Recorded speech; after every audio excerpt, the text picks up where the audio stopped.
Who the heck do I think I am? My name is Anders, and I'm a songwriter.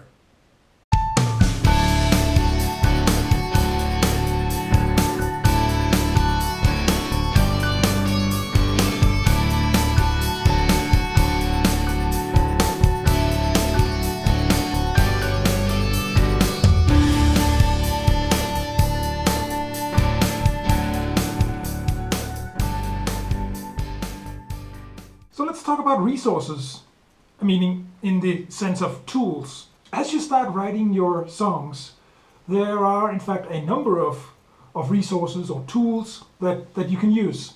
Just up to a few years ago, it was pretty common to have rhyming and synonym dictionaries right at hand for any songwriter.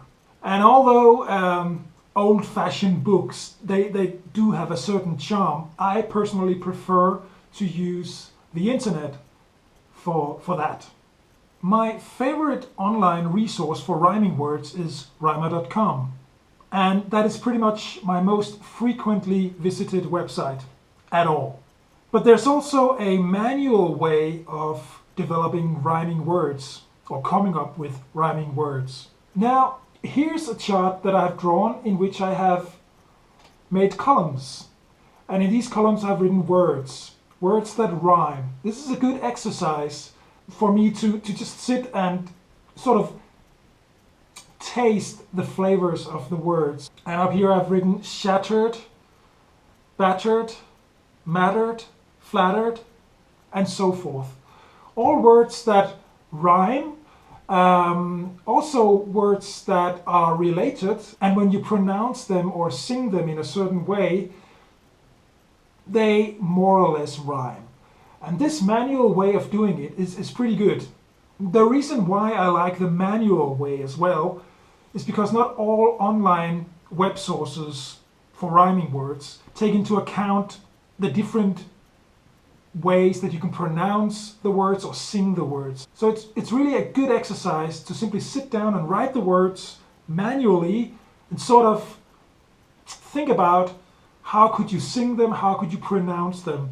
Because you will actually come up with some very interesting and very different variety of words that an online resource could never come up with. And so, one page equals one song.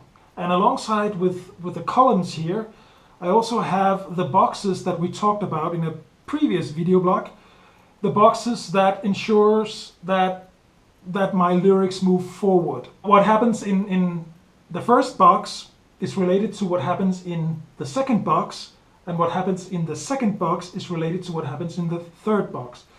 We talked about that in a previous video blog, and you can look that up elsewhere on this website. Another great resource for inspiration is simply to listen to other songs.